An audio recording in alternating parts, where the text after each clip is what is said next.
The morning in Seattle started like any other. The sun peeked through the clouds, casting a soft glow over the city. I brewed my coffee, the familiar aroma filling the kitchen. I sat down with my cup, ready to enjoy the peace before the day began. But then my phone buzzed.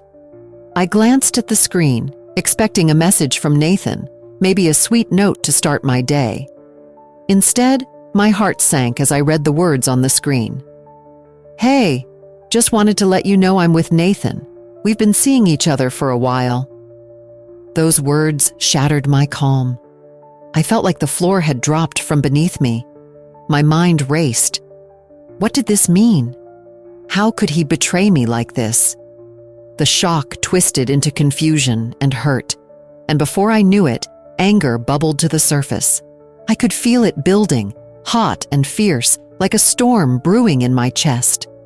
I paced around the kitchen, my thoughts swirling. A plan began to form, one that surprised even me. What if I invited Sarah, the woman who had disrupted my life, to dinner? Wouldn't that give me some control over this mess? I grabbed my phone, my fingers shaking as I typed out the message, "Let's have dinner, just us." What am I doing? My heart raced at the thought. Was I really going to confront the woman who had taken my husband from me? I pressed send before I could overthink it. The decision felt impulsive, reckless, but in that moment, it felt necessary. I needed to face her, to look her in the eye and demand answers. As the hours passed, doubts crept in. Was I becoming the villain in my own story? I imagined myself sitting across from her, the tension in the air thick enough to cut with a knife. What would I say? What would she say? I questioned my morals, wondering if seeking revenge would only lead to more pain. When the time came to prepare for the dinner, I felt a mix of anxiety and determination. I arranged the table, trying to create a welcoming atmosphere, but the weight of my thoughts hung over me. I caught my reflection in the window, and for a moment, I didn't recognize the woman staring back at me. I was no longer the calm, collected partner Nathan had known. I was a woman scorned, ready to fight. The doorbell rang, sending a jolt through me. I opened the door to find Sarah standing there, her confident smile strikingly beautiful, but so wrong in this moment. My heart raced as I forced a smile. "Come in," I said, my voice steadier than I felt. As she stepped inside, I couldn't help but study her. Was this really the woman who had come between Nathan and me? I had expected someone different, less polished perhaps. But here she was, the embodiment of everything I had lost. We exchanged small talk, but the tension crackled in the air like static electricity. I could feel my heart pounding as I struggled to maintain my composure. "So, how do you know Nathan?" I asked, my voice laced with a mix of curiosity and hostility. She paused, a flicker of uncertainty crossing her face. "We met at work. He's a great guy," she replied, her eyes darting away from mine. "Yeah, he is," I said, my voice barely above a whisper. The anger surged within me, and I took a deep breath, trying to steady myself. "But he's also a liar." The words hung heavy between us, and I watched as her expression shifted. The confidence faded, replaced by a hint of vulnerability. "I didn't know," she admitted softly, her eyes welling with tears. "I thought he was single." For a moment, I felt a strange connection with her. We were both victims of his deceit, caught in the web he had spun. My heart raced as I realized that this confrontation was not just about revenge, it was about understanding, about coming to terms with the truth of our shared betrayal. But the night was far from over, and I couldn't shake the feeling that this was just the beginning. What would come next? Would I really find the answers I sought? Or would this dinner only deepen the wound? As I sat on the edge of my bed, the morning light streamed through the window, but it felt cold and distant. My mind was a whirlwind of memories, flashing back to the moments Nathan and I shared, the laughter over coffee, the quiet nights wrapped in each other's arms, and the dreams we built together. I thought about how love had wrapped us in a cocoon of trust, and now that cocoon lay shattered around me. The betrayal hung in the air like a thick fog, making it hard to breathe. I picked up my phone again, my heart racing as I opened Sarah's social media profile. "What am I doing?" I whispered to myself, a mix of empowerment and dread washing over me. I scrolled through her photos, each one a reminder of the life I thought I had.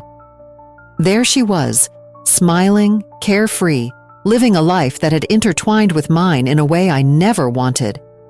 I felt a strange pull towards her, even though she had disrupted my life.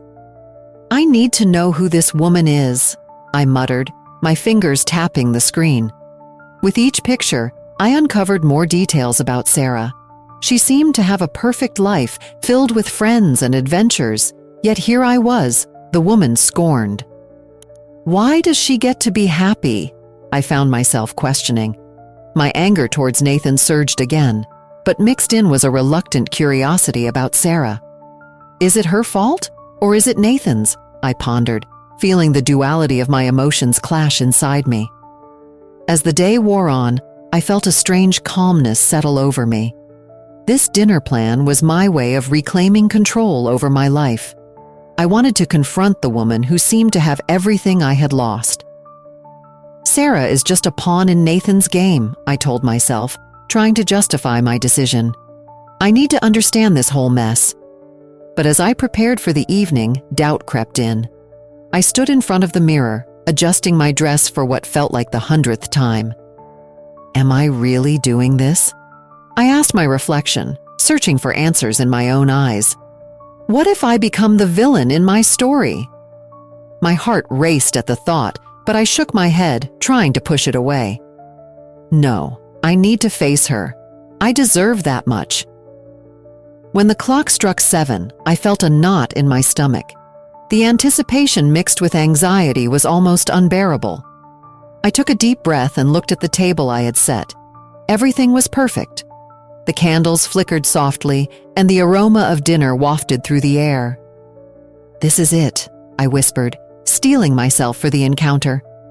As I waited for Sarah to arrive, my thoughts drifted back to Nathan. I couldn't shake the image of him, the man I trusted, the man who had shattered my world. How could he do this to me? I muttered, anger bubbling up again, but I knew I had to focus on Sarah. She is the one I need to confront. Finally, the doorbell rang, and my heart skipped a beat. I opened the door, and there she stood, Sarah, looking beautiful, yet utterly unaware of the storm she was stepping into. "Hi, I hope I'm not too late," she said, her voice sweet, but it felt like ice to me. "Not at all," I replied, forcing a smile as I stepped aside to let her in. "Come in." As she entered my home, the air felt charged with tension. I could feel my pulse racing, and the anxiety swirled around us like a storm. "This is a lovely place," she said, glancing around, oblivious to the weight of the situation.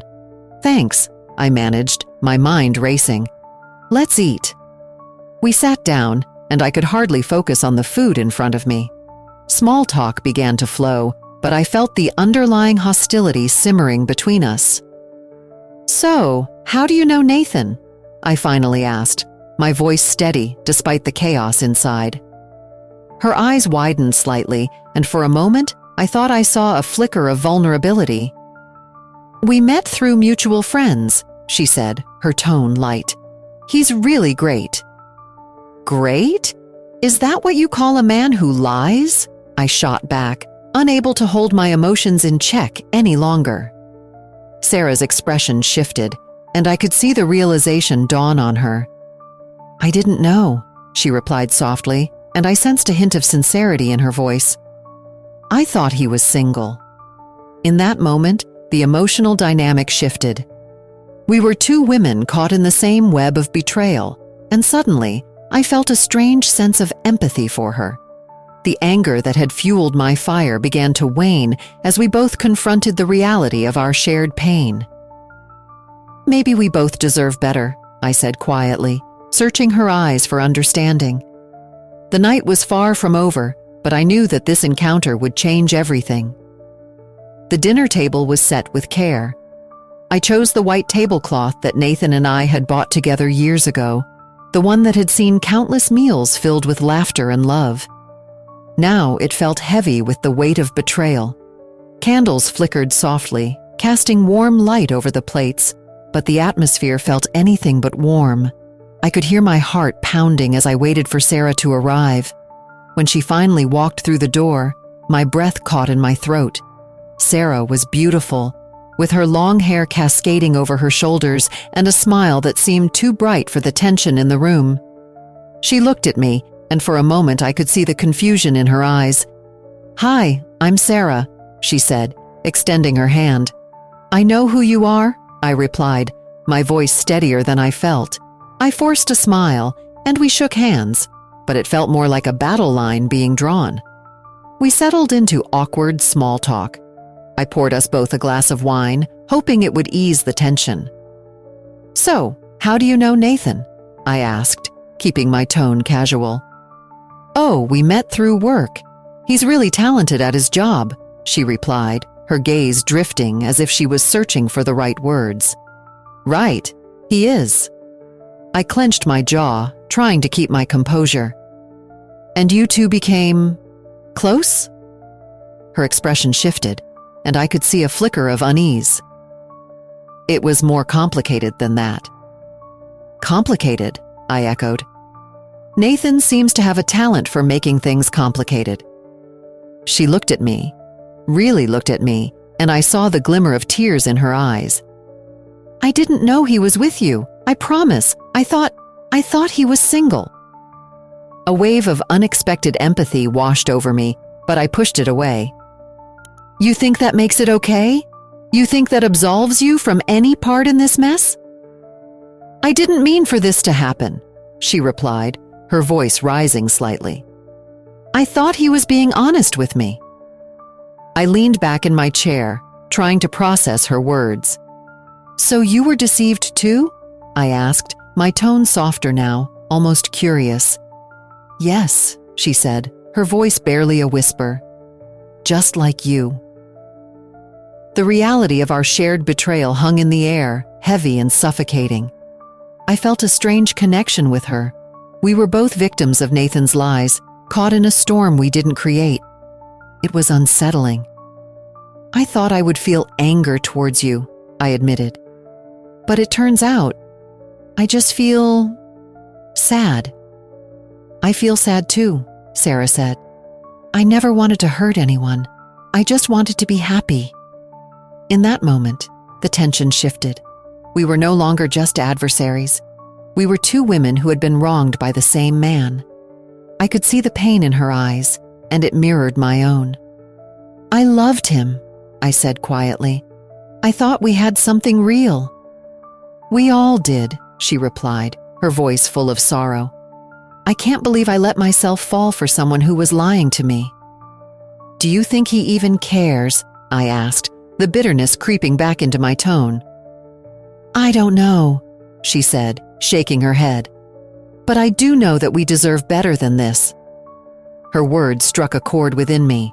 I had spent so much time focused on revenge that I had almost forgotten about my own worth. "Maybe we can both find better," I said, surprising myself. Just then, the door swung open, and Nathan stepped inside, oblivious to the tension that filled the air. My heart raced as I looked from him to Sarah, the gravity of the moment crashing down on me. The evening had transformed into a psychological battleground, and I was unsure of what would happen next. "Hey, you two," Nathan said, his voice light, as if nothing was amiss.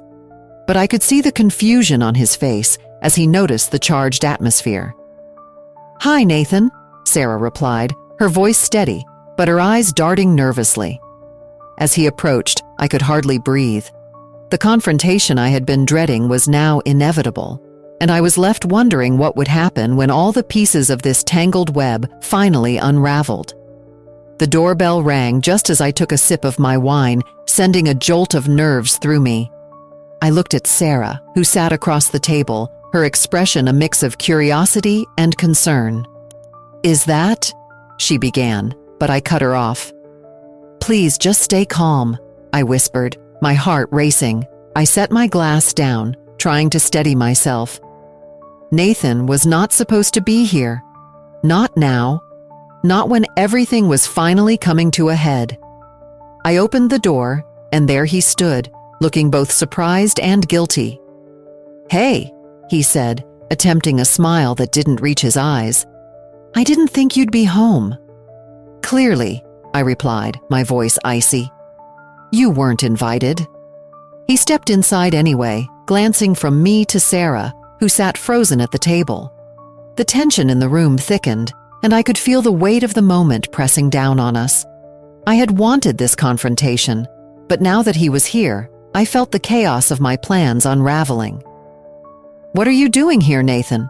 I asked, crossing my arms. "I came to talk. I didn't know you were—" He started, but I interrupted him. "Dinner with Sarah? Yes, I'm aware. You should be too."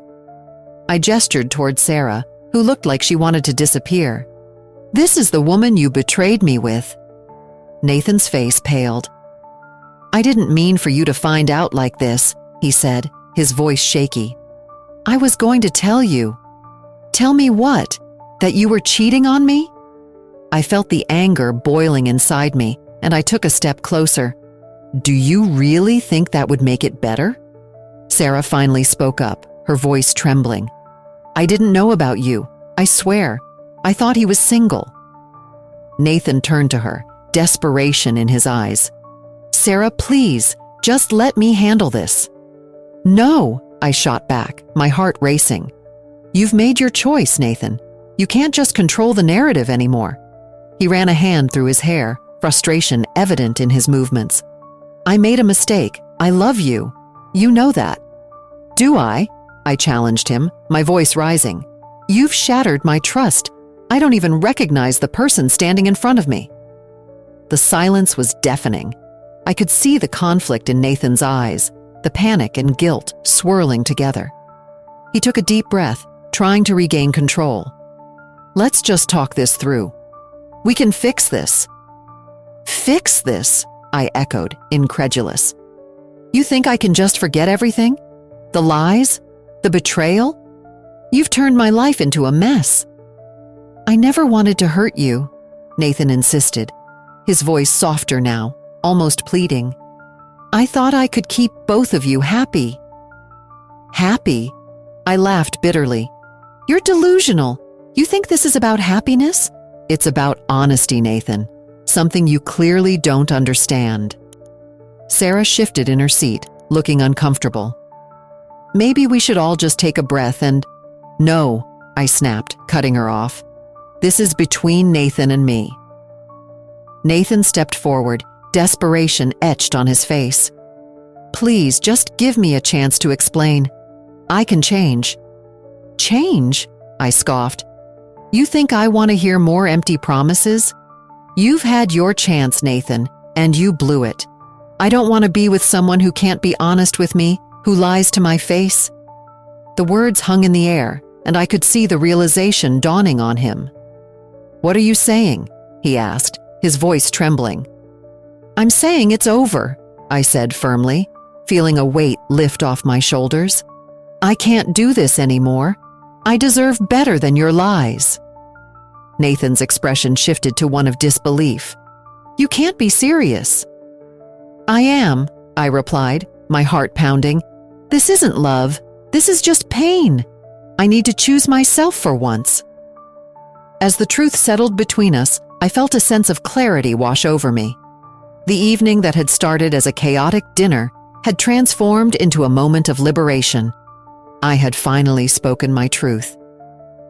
The night ended in silence, the shattered pieces of our relationship strewn across the table. I looked at Sarah, who seemed just as lost as I felt. The weight of what had just happened began to sink in, and I realized that I was standing on the edge of a new beginning.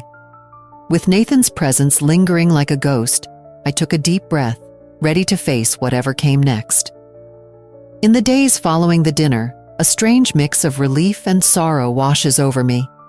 I sit at my kitchen table, staring at the coffee cup in my hands, the steam rising like the unresolved feelings in my heart. The end of my marriage feels surreal, like a dream I can't wake up from. I take a deep breath, trying to process everything that happened. "Are you okay?" my friend Lisa asks over the phone, her voice filled with concern. I appreciate her checking in, but I can't seem to find the right words. "I'm getting there," I finally reply. "It's just a lot to take in." "You don't have to rush through it," she reassures me. "You can take all the time you need." I nod, even though she can't see me. I know she's right.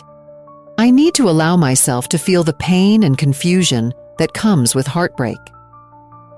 I hang up with Lisa and spend the rest of the day in a fog, drifting between memories of Nathan and the reality of my situation. Later that week, I go to dinner with my family. As we sit around the table, the warmth of their presence brings me some comfort, but I can't shake the heaviness in my chest. "So, how are things?" my brother Mike asks, his fork paused midair. I take a deep breath, deciding to open up. I ended things with Nathan," I say, my voice barely above a whisper. The silence that follows feels like a weight pressing down on me. "What?" my sister Sarah exclaims, her eyes wide. "You did what?" I nod, feeling the tears prick at the corners of my eyes. I had to. I couldn't keep pretending everything was okay after what he did. My family exchanges glances, their concern evident. "I'm proud of you for standing up for yourself," my mom finally says, her voice soft. "You deserve to be happy, even if it doesn't feel that way right now." "Thanks, Mom," I reply, my voice trembling. I just feel so lost. I thought I knew who I was, but now everything feels different. After dinner, I find myself sitting on the couch, flipping through photos on my phone. I see Nathan smiling, his arm wrapped around me, and a familiar ache settles in my heart. I had loved him so much. But then I remember the dinner, the confrontation, and the moment I realized I deserved better. As the days go by, I start to reflect on the lessons I learned from that night. Revenge was never my answer. I thought it would bring me closure, but it didn't. Instead, it opened a door to self-discovery. I realized that I can be strong even when I feel weak.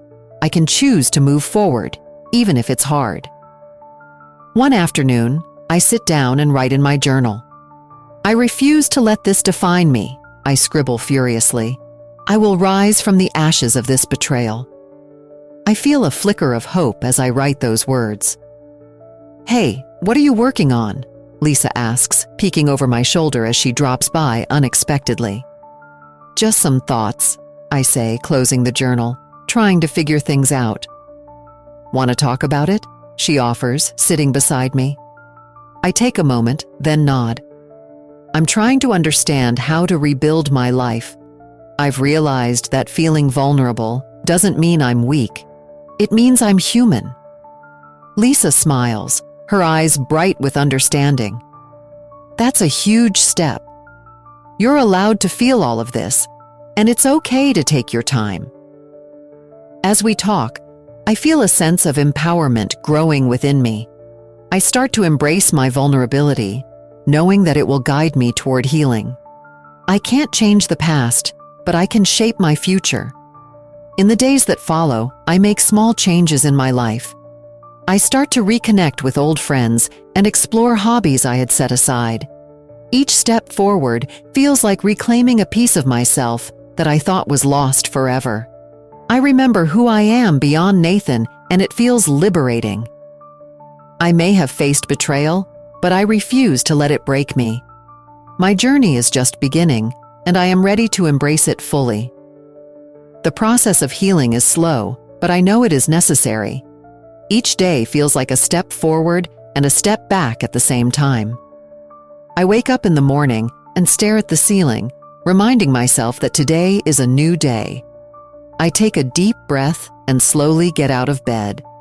As I sit at the kitchen table with a cup of coffee, I think about forgiveness. Can I forgive Nathan? I whisper to myself. The thought makes my stomach twist. I know that forgiveness is important, not for him, but for me. I want to let go of the anger that has been holding me hostage. Hey, are you okay? My friend Mia asks as she walks into the kitchen. She has been my rock through this whole mess. I nod, but the truth is, I am not sure. Just thinking about Nathan, I admit. What about him? She asks, concern in her eyes. I don't know if I can forgive him. Every time I think of him, I feel so much pain. Mia sits down across from me and takes my hand. You don't have to forgive him right now. Take your time. Healing is a journey, not a race. I take a sip of my coffee, letting her words sink in. She is right. I need to focus on myself. Slowly, I start to explore new passions and interests. I sign up for a painting class at the local community center. Art has always been a way for me to express myself, but I had lost that part of me. On the first day of class, I feel nervous as I walk into the room. The walls are filled with beautiful paintings, and the smell of paint fills the air. I take a deep breath and remind myself to be open. This is for me, I say quietly. As I start to paint, I feel a sense of freedom. The brush glides over the canvas, and I lose myself in the colors. This is beautiful, a woman next to me exclaims, pointing to my work. Thank you, I say, surprised by her reaction. What are you painting? She asks, her eyes sparkling with excitement. I'm not sure yet, just letting my feelings come out, I reply, a smile creeping onto my face. I find joy in the simple act of creating. Each stroke of the brush helps me release the emotions I have been holding on to. Weeks pass, and I continue to attend the class. I meet new people and share stories of heartbreak and healing. One day, while we are all gathered around our canvases, I decide to share my story. I recently went through a tough time with my husband. I start, my voice trembling slightly. He betrayed me, and I thought I would never find my way back. The room falls silent, and I feel vulnerable. But then, a woman speaks up. I went through something similar, she says, her voice steady. It hurts, but it does get better. As I listen to their stories, I realize I am not alone. We all have faced betrayal in some form, and here we are, sharing our pain and supporting each other. It feels good to connect with others who understand. Thank you for sharing, Mia says to me later that day. You are so brave. In that moment, I feel a shift within myself. I see that sharing my pain has helped others, and it has also helped me. I learn that my story is part of my strength. Reflecting on my journey, I embrace the idea that while pain and betrayal shaped me, my true strength lies in my ability to rise, heal, and choose my own path forward. I think of the future and feel a sense of hope. Whatever comes next, I will face it, I say to myself, determination filling my heart. I know there will be challenges ahead, but I am ready. I am healing, and I am finding myself again. And that is enough. Share this story if you believe that healing and self-discovery can emerge from even the deepest pain. Leave a comment about a time when you found strength in vulnerability, and subscribe to our channel for more inspiring stories like this one.